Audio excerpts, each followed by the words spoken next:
Hi everyone, in front of me I've got LENOVO Tab K11E and let me share with you how to set the camera timer on this device.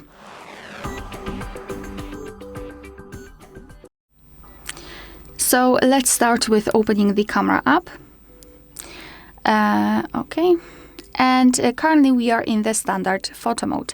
And as far as we can see, we do not have any kind of timer option right there, in this panel, which means that we have to open the settings.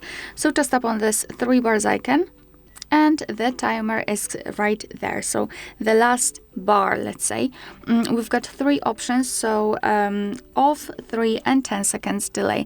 So just tap on the option which you'd like to use. I'll pick 10 seconds delay. As you can see, it is highlighted here. We've got also the information that it was set. So now we can go back to the camera and tap on the shutter button.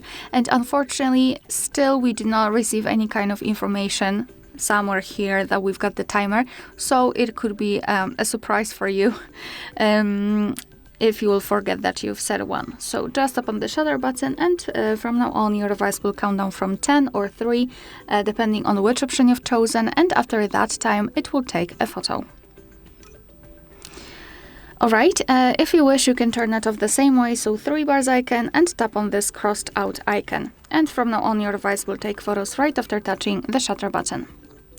Alright, so that will be all. Thank you so much for watching. Please hit the subscribe button and leave the thumbs up.